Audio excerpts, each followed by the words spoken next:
This episode of the Beauté by ABIC podcast was brought to you by Murad Skincare Australia.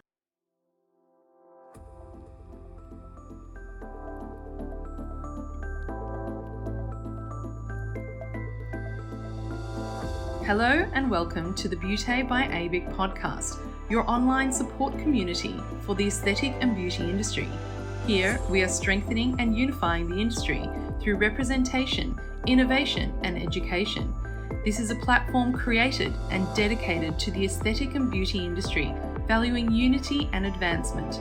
We serve to represent, support, and inspire you by connecting you with industry experts, expanding your knowledge through educational pieces, and bringing you the latest industry news. This is Beauté by ABIC.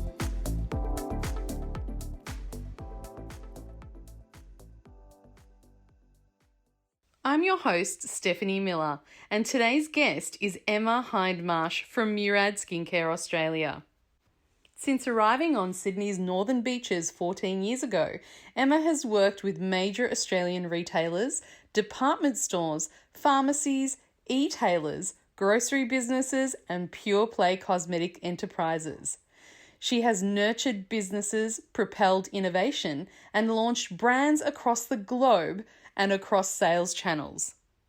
Her latest role as country director for Murad Skincare Australia has seen Emma wearing all of the hats. Initially running every channel and customer touchpoint for Murad Australia, she has since appointed a team of skilled professionals to take over implementation, leaving her free to build strategy, identify partnerships, and accelerate a profitable business, achieving the elusive break-even 3 years in advance of plan. Emma is passionate about sharing her insights with salon partners to identify actionable steps to building a memorable brand and financially viable business models through branding, wording, and the consistency of your message.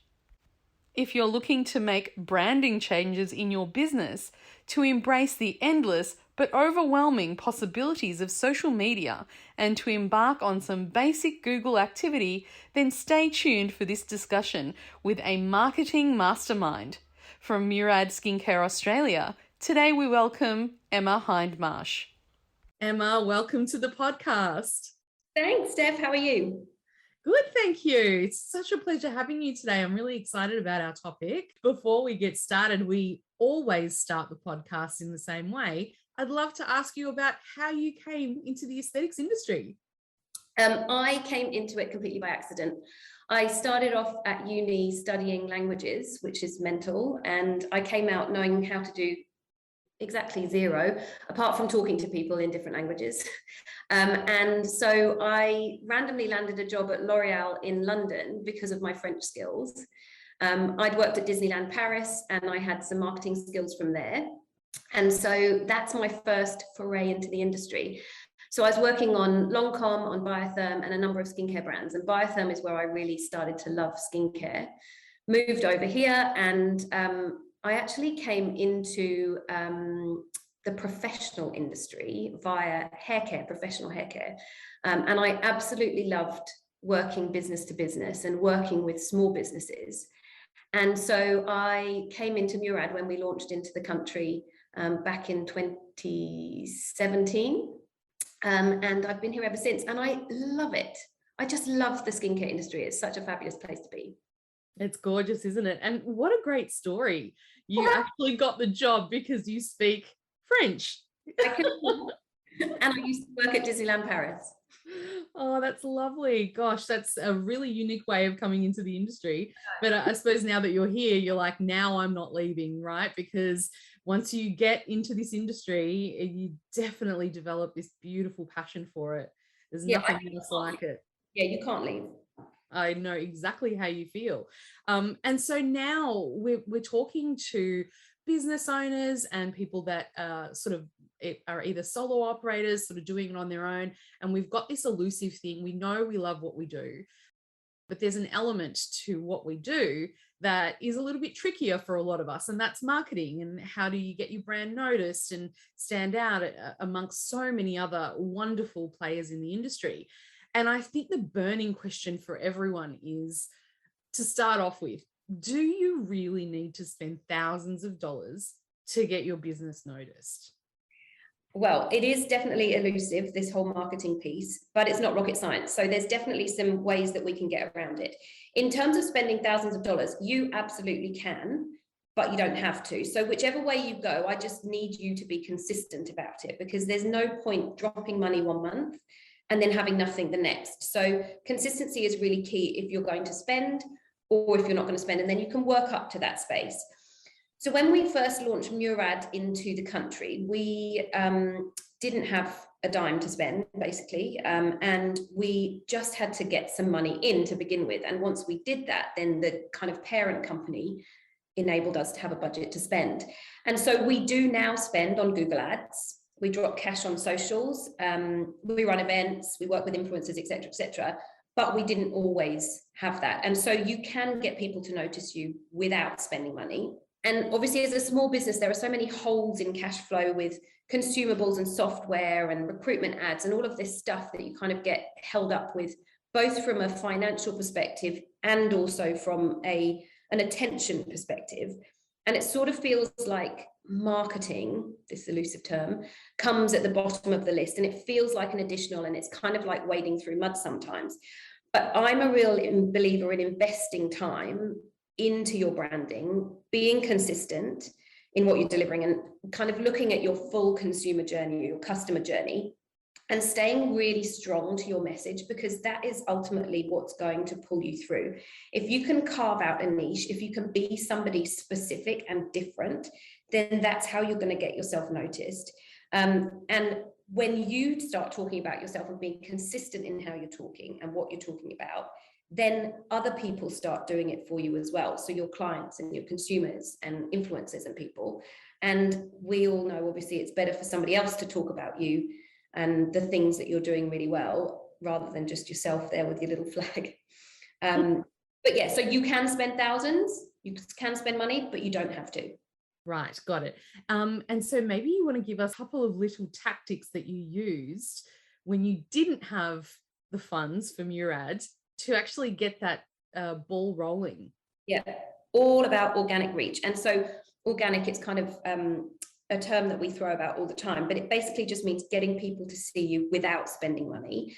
And it is quite difficult to do, but there's so many things that you can do yourself to start it off. So you can set up your own social accounts, you can set up your own content pieces, and just start talking to people. So I think when we talk about marketing a lot now, we think of social.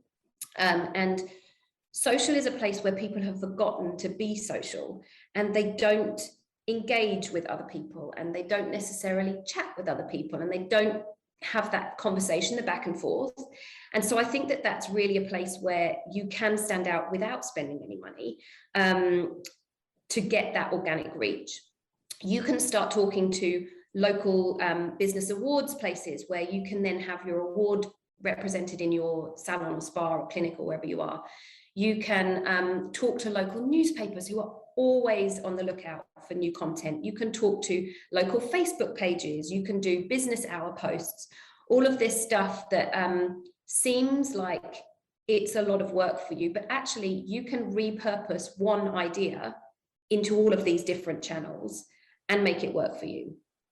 So spending a little bit more time instead of the cash, but not necessarily so much, because you're repurposing one idea, you're taking one segment and you're feeding it through different channels. Absolutely. Wow. Okay, that's really good advice. So now tell us a little bit about, who exactly can we compare ourselves to? Who's doing great things in socials at the moment, and how can our listeners really take inspiration from them and implement this into their own business? So I'm going to talk about a few accounts that I follow, and I'm going to preface this with, I'm renovating my house. So a couple of them are not industry, but they are interesting. So the first one is actually a company called Il Maquillage. They are a foundation and concealer business predominantly, and they are doing something truly remarkable, which is offering online shade matching of their concealers and foundations, which, when you think about it, it's hard to find the right shade of foundation in a store, let alone online. And so they have this 3-minute quiz where you basically go through, this is the color of my hair, this is the color of my eyes, this is the color of my skin, this is the base tone of my skin, I have freckles or I don't have freckles. And they choose the shade that works for you. And I've done it myself, it works. It's absolutely incredible. So they've created this kind of wow moment for all of these people who are then recording it because they're so unbelieving or disbelieving of the fact that it can actually happen, that somebody can find a shade for you that is just an online system. So they're doing amazing things. They put effort into the experience and they record it. So they ask their customers to record their experience of using the product. They use a little bit of quirky language, but that's not really the point. They have a consistency of their brand, which is really great for them. And they also personalize. So each of the emails that you receive comes from an actual named individual. It's probably not coming from Debbie, but they've got a name to that person. So you feel like you're being personally cared for, and they give you that kind of personal treatment, which I think is so important. The other thing is that they do actually spend, and they consistently spend on their social activity. And so that was kind of rolling back to my first point. If you're going to spend, be consistent. If you're not going to spend, then don't worry about it, but just don't drop money every now and again, because consistency is what's going to really work for you. Second account that I've only been following for the last few weeks is called Eye Candy Melbourne. And so if anybody wants to go and look at their Instagram account or their TikTok account at Eye Candy Melbourne, and when you scroll through their feed, you can see the moment when they stopped playing it safe and they really decided to just go for it. And actually it was around this kind of time last year when we were all knee deep in COVID lockdown, and we're all like, what are we going to do? We can't see anybody, nobody can come into our salon, we can't speak with our clients. And they decided, actually, you know what, we're going to make this work for us. And so she's created this fabulous, beautiful, spa-like eyebrow place. She's carved out a niche. So they do great lashes, they do great brows. They own their niche. She does training as well as treatments. And I guess that's another tip. If you can own your expertise and make yourself known as an expert, then absolutely do it. Could you be a spokesperson for your product brand, for example? And then you get your name out there. At Murad, we're always on the lookout for therapists to showcase on our socials. And we do a showcase a month of each of our salons. They personalize things. So they have mirror decals of their Instagram handle on their beautiful arched mirrors in their spa. So that obviously encourages people to take selfies and encourages people to share their brand, which again is about not shouting about it yourself, but getting your customers to shout about it. And then the other thing is, which is quite important, they've picked a color and they've really run with the theme. So when I see their posts coming up in my feed or any of their stories, I know that it's from them because they have this consistent sort of apricot peachy color. Even when they're taking exterior shots of their salon, they have it kind of at the twilight hour when there's a pink sky behind or something. So they're really consistent in that, which I absolutely love. Queenie's Australia, she's super fun. She embraces all of the trends. She uses trending songs, she uses audio, and it's all about her and her product. So this is a great way of not having to invest too much into influencer stuff and not spending a cent. All of her posts are herself and her beautiful curls. So Queenie's is a sort of wrap for your hair, which creates these amazing curls. And so she showcases these beautiful images. She does quirky things. She's super fun. And she doesn't then have to ask for permission from anybody else. It's all about her. And she's the star of the show. She also does how-tos, which I think are super important. And that kind of leads me into these renovation ones. So a lady who runs under the account name of Small Home, and there's a Kiwi lady called Honey, I Pull the Wall Down. I like that one. So they're both doing amazing things in terms of taking something that could be really intimidating and giving you a pathway to success. So Honey, I Pull the Wall Down. I'm not going to look at a wall and think, oh, I'm going to take that down. But once I've seen her do it, I think, you know what? I could probably do that myself as well. And so that piece, I think, is the kind of empowerment piece is really important, and showing people that there is something that they can do themselves to kind of make things easy, and they can, they have their own, they're kind of empowered to do their own thing. I love that name, honey. I pull the wall down. I think it's a testament to something original that stands out. It's really hard to stand out these days in a world where everyone's on social media. And I think that what all of these people are doing, they're sort of working on the basics, which is really important for anybody, right? So if you're a bricks and mortar business, make sure your contact details are on your page. So Eye Candy Melbourne, they show we're in Melbourne and this is the address that we're at. I've numerous times gone to book a treatment and I can't find out where they're located until I get through to the homepage of the salon or spa that I'm looking at. So it's really important to know where people are. So that's kind of a key thing. The other thing is being transparent about pricing. So I feel like a lot of these accounts do that. They tell you exactly how much you're going to spend. They're not afraid to put a big price point on something, and they're telling you why you should be paying that amount. So what is it that you're offering? What extras are you giving compared to other people? And kind of upsell from the get-go, I guess. Tell people why they should be spending with you. I think pricing transparency is a really key thing in like accounts that I follow and that I really engage with. All this information is amazing. Practical tips, what are some ways to market your business online? Yeah. So I think there are basic things that you need to get right. As I said before, making sure that you've got your contact details available, being transparent about your pricing, making sure you're set up as a business on Google so that people can review you, because that's a really key way that people will be able to find you. I actually just moved into a new area and I was looking for a brow place, and it's so hard without Google reviews to know who you can trust, because I don't have any friends in the area at the moment. And so it's really important to know who else in your area is enjoying a service from where else. So I like to do lots of test and learns. It's my nice way of saying trial and error. And I feel like you shouldn't be afraid of doing that. So when you're incentivizing people for reviews, which quite often you might have to do, test out different ways of doing that. Say, can I give you 10% off your next treatment? Or would you like a deluxe next time you come for a treatment and you give me a review, etc.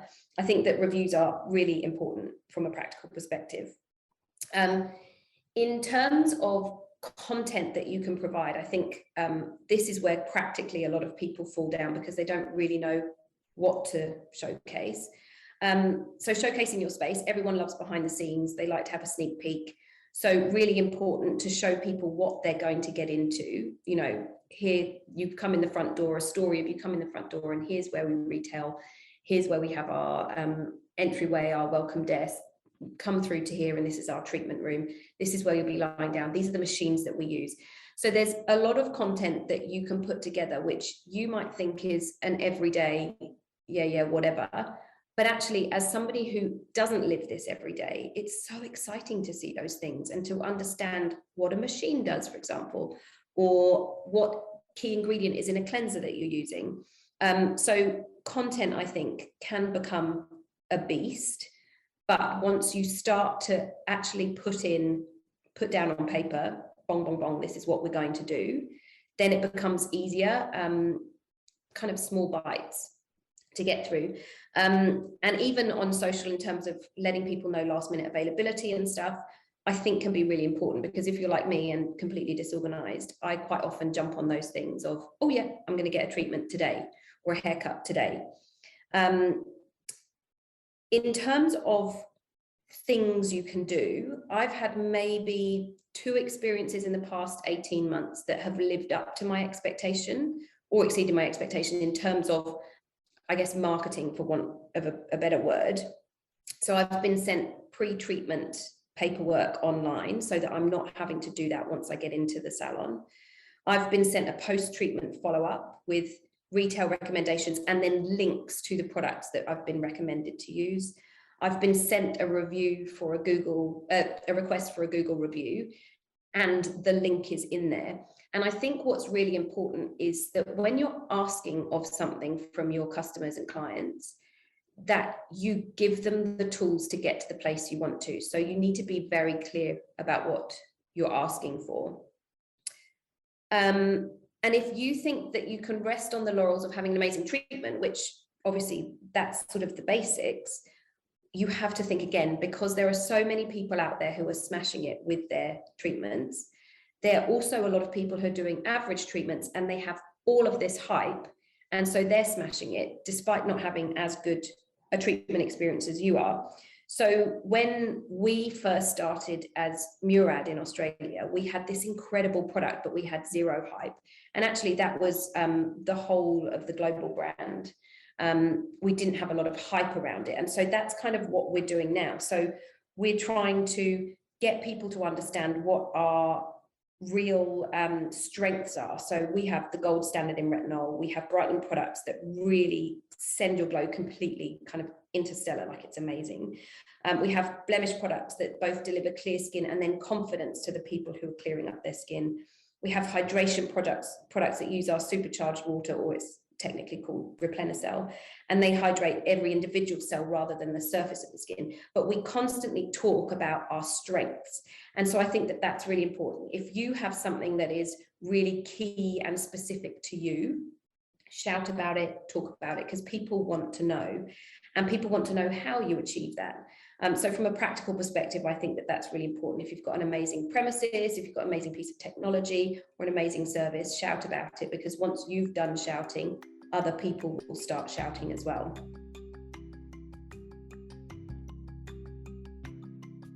If you're looking to gain total skin wellness, then look no further than Murad. Murad is about inclusive skin health, delivering clinical results via a fully customizable capsule collection of professional treatments and a comprehensive range of retail products. Dr. Murad, dermatologist, pharmacist, and founder of the Murad brand, believes in science-backed professional skincare treatments combined with a total wellness approach. Simply put, Murad transforms the skin through their products and their philosophies. Skincare, healthcare, self-care. Want to know more? Start your skin wellness journey at murad.com.au.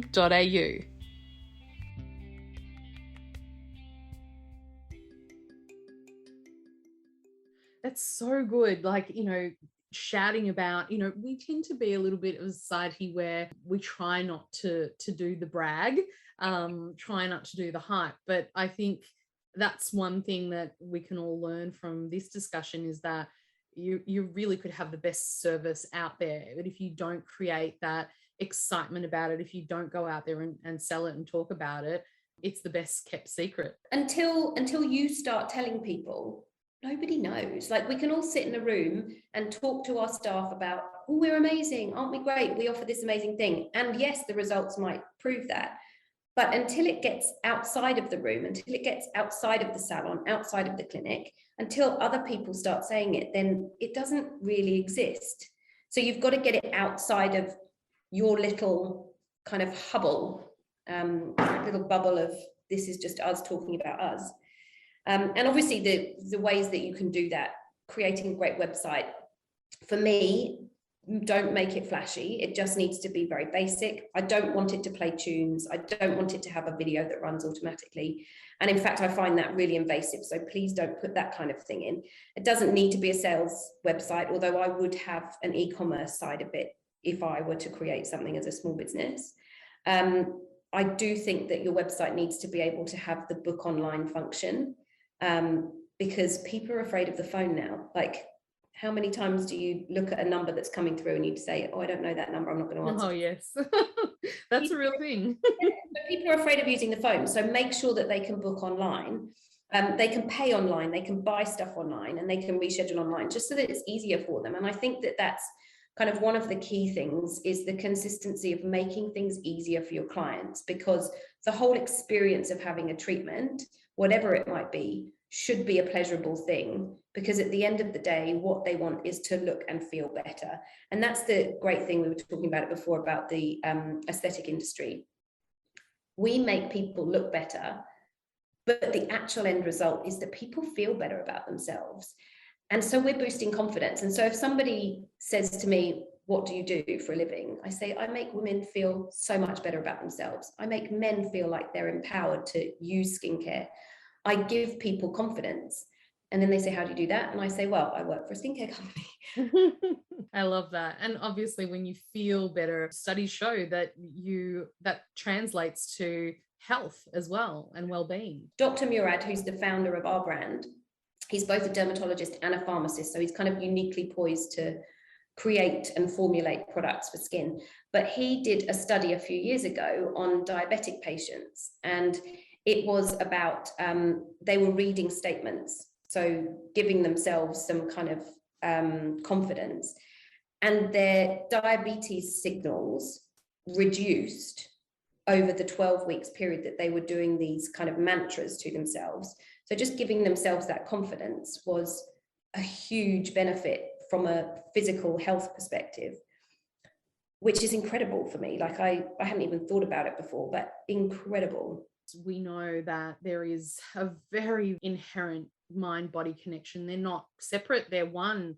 And when you actually give somebody a feeling of confidence, and when they look in the mirror and they see that they look well, that translates into signals in the brain and chemical reactions that actually make them feel well.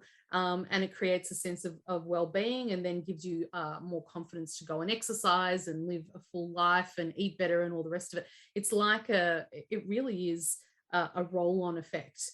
If you're looking after yourself in one aspect, you tend to start looking after yourself in all aspects. Absolutely. And that's the beauty about our industry, is that, you know, we always say it's not skin deep. It really isn't. It's about a holistic message of well-being and confidence, and really feeling like your best self, you know. I love everything that you said. Now, I believe that there's one really, really important aspect in growing your business, and that's building a strong database. I think we've talked a lot about getting new clients and getting seen, but what happens when you do when you do get those? How do you convert people that are watching into, you know, your database and building that a solid foundation there? So absolutely, you're right. Building a database is really key to building your business, and I think that there are some easy ways to do that. A lot of it involves technology, obviously, because you're capturing data, but also it's about thinking craftily about things and being creative in that thought process. So number one, have a pop-up on your website that asks for email addresses, and I think that that's kind of the easiest way that you're ever going to get an email address from somebody. Secondly, you can create competitions, get people signing up, and those competitions are quite easy to share. So if you do something on social, you can say you get an extra chance to win if you invite 5 friends along or whatever, and so then you've got 5 more people involved. You need to ask people for their contact info in the clinic, which I know is a standard anyway, but just in case anybody's forgotten that. If you host any events, collect data. Partner with local events if there's any charity functions. As an example, if you're going to gift something, gift a treatment as a charity function event, ask for the guest list and see if they have the opportunity to share, or the permission to share that data with you. And then, as I mentioned before, this kind of refer a friend piece, which you can even do as an email, and we've done a number of times at Murad as well, which then just enables you to build from there as well. And I think one of the best ways to do it, and one of the easiest ways to do it, is to do competitions, because people love that. But what you do really need to think about is the fact that you have asked for somebody's data, and they have trustingly and graciously given you their data. And so you need to be very clear in how you're going to use that. So no spamming, no inundations of email after email after email. Nobody needs to hear about your services 5 times a week, for example. Key example of this, I get a Gorman email, I'm going to say 6 times a week. And I'm not thinking about buying Gorman pants 6 times a week. If I got one once a week, maybe I'd actually read them. And I know I can unsubscribe, but I quite like seeing them once a week. So yeah, you just need to be very careful in how you're using that. And so balancing the number of times that you're contacting people versus unsubscribes, and just being aware that you are having a conversation with somebody, and it's the same as calling somebody. You wouldn't hound them on the phone, so don't hound them via email. If you don't think it's relevant to build a database, or you haven't yet done any email marketing, you really need to get into it, because something as easy as MailChimp, which is super, super easy, you can sign up and try it for free. You can just do all of your emails through that. It can be a really great way to engage with your clients once a month, once a week, however much you decide. And it makes it so easy because you can just, particularly with MailChimp, just drag and drop. So you can put images in, you can switch up the text, you can check out what your emails look like before you send them. And I reckon it would take an hour max to create a quick email to send out to your database. So it's not a hugely time-consuming piece. And at Murad, we see like a massive spike in sales once we send out an email, whether it be a promotional email or whether it be about new product. We always see a spike. And I think it's just the reminder for people of, oh yeah, the last time I interacted with them, this happened, or actually I'm coming to the end of my moisturizer, let me go and have a look, or you know, I actually haven't purchased yet from Murad, let me have a think about what I might like to see from them. So yeah, don't inundate people, but do make sure that you're consistent, because people will start to expect a flow of how often they'll hear from you. And I guess the biggest way to build is to ask politely for contact details, and then to use the contacts in a useful way. So what we always try and do is be very consistent in either educating, entertaining, or informing people when we're sending out emails. So don't send anything that is just blah. Make sure that it's really key and important information. You've got a new treatment, you've got a special offer that you've got a new team member who has a specific specialty in, you know, skin or whatever it happens to be. Make sure that it's important information that you're sending, not just kind of average information. So basically we've built that strong database, and now we're looking at how do we make that database more loyal to us. So how do we actually start building that love with them and respect that they have for our brand? I'm going to say consistency again. What comes from me, so the journey from the initial touch point with your customer to the appointment follow-up, it has to be impeccable, and it has to align with your brand. So the wording you use and the imagery that you use, whatever you're sending through, it has to align with your brand. And it has to take into account your customer and not necessarily always you. So as I said before, don't bombard people, and make it really clear what you're asking, because people sometimes get lost in emails and don't really know what they're supposed to do. And so when you ask for something, make sure that a link is really clear. Give them a call to action. We call it a call to action in marketing. Give them a call to action which is really clear and allows them to feel relaxed in the experience, and allows your client to feel like you've got this, so that they're not having to do all the work. You've done the work to get them there. The other thing is that most people engage with content on their phone, and so make sure that everything you're doing works on a phone, because I know a lot of websites have been built previously to work on laptops or desktops, and people don't really consume in that way personally anymore. Make sure that you're integrating Apple Pay, Afterpay, PayPal, all of the things that make payments really easy. Make sure that you're integrating calendars and appointment confirmation email links. So you need to do the research in the back end. We were just talking briefly about Forest before, which is a great tool to be able to use for this. do your research in the back end so that your client can take it easy and know that everything's covered from a loyal client base, not only from the database, but clients in clinic. Make sure you take care of the details. So this is another thing that I find often. If I go and have a treatment, there's no little bowl for me to put my jewelry in, and I'm leaving my expensive engagement ring just sort of flapping about on a table. And I always think, oh, what would happen if it fell? Leave a bowl for your jewelry, tell people what they need to take off or keep on. And funnily enough, I had a treatment the other day, which was a massage where the lady said, use the sarong. And I was like, how do I use the sarong? What am I supposed to do with it? Am I supposed to get naked? Am I supposed to stand here and wait for you? Like, no instruction. So I know, you know, people are doing treatments multiple times a day, and you kind of expect that customers and clients know what they should do, but they don't, and I don't. Like, I know this industry, and I didn't know what to do with the sarong. Wrong. On my head, I don't know.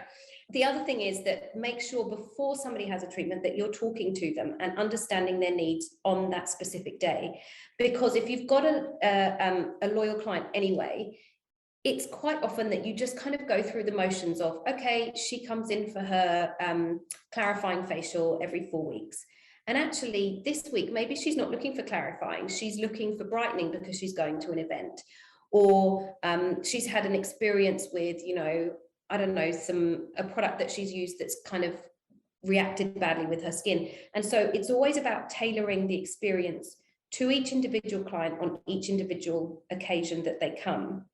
The other thing is, if somebody, and they might also say something to you like, oh, you know, my eyebrows are looking terrible at the moment. And you say, oh, well, listen, I can give you a quick eyebrow wax whilst you're here. Do you want me just to tidy them up? And then, you know, that's an additional treatment that goes into your time.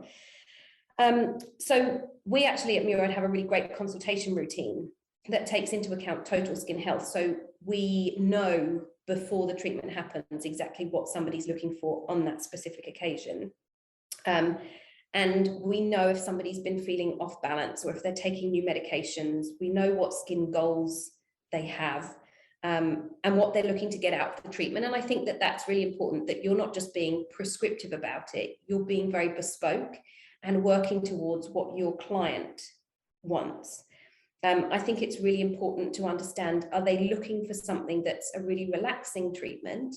And therefore, at Murad, we can incorporate a lot of acupressure massage or drainage techniques.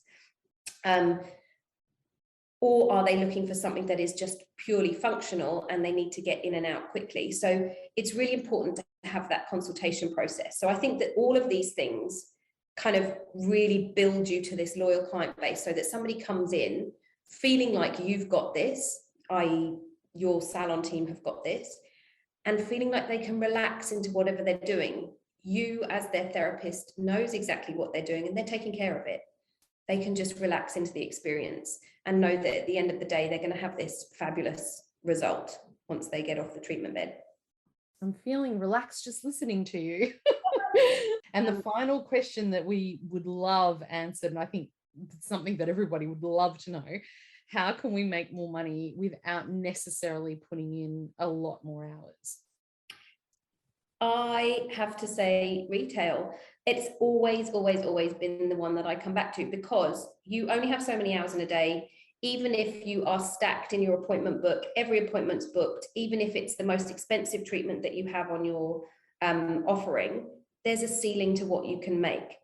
If you can offer booster treatments, LED treatments, etc., as an additional to the base service, then fabulous, and you'll deliver obviously improved results for your client as well as extra cash for your business. But my biggest piece of advice is, do not be afraid of retailing, because it's not selling. And coming from a background where I'm not a therapist, I don't find it a salesy thing. I don't think it's being pushy. I don't find it embarrassing. I know some people potentially do, but I do find it integral to upkeep. And so with particularly a skincare service, I really think it's negligent not to recommend home care. And I always think, like, if I was going to go to the dentist every 6 months, there's no way I'm going to go home and not clean my teeth, floss my teeth, potentially use mouthwash, although I don't use mouthwash that often. But with retailing, we kind of feel scared about mentioning product to people, and we think, oh, it's being too salesy, I don't want to do it, I don't want to ask for the sale. But actually, when you take control of that situation, when you say, these are the items that I would use for your specific skin type, this is what I'm going to offer to you as a bespoke routine. And you can even make that as part of your standout service. You could have somebody within your business who is the kind of retailing queen, who, you know, you make it on your socials, you say, come in and see Carla, she's our in-house skin routine expert. She's never met a face that she can't nail a product routine for, or something. You make it exciting. And then it's not about salesy stuff. It's actually about giving somebody an additional benefit. And so that, I guess, is the way that you're going to make extra money without spending a cent and without spending any more time. And I guess the biggest piece of that is do it with every client, be consistent. And that's my big message, is be consistent, please. Consistency, consistency, consistency. We got it. That's a really good point. Look, thank you so much for your time today, and Emma, sharing your wisdom with us. You've certainly given us a lot of actionable advice in this session, but also a lot of inspiration for us to go on and put into our business as well. So thank you so much for coming on the podcast, Emma. You're welcome. Thank you. I feel like I have loads more as well. So get me back and I'll give you some more practical points. For sure. You're welcome back anytime. Fabulous. Thanks so much, Steph. Thank you. You've reached the end of another episode of the Beauty by ABIC podcast, your online support community for the aesthetic and beauty industry. Thank you for listening, and until next time, stay connected.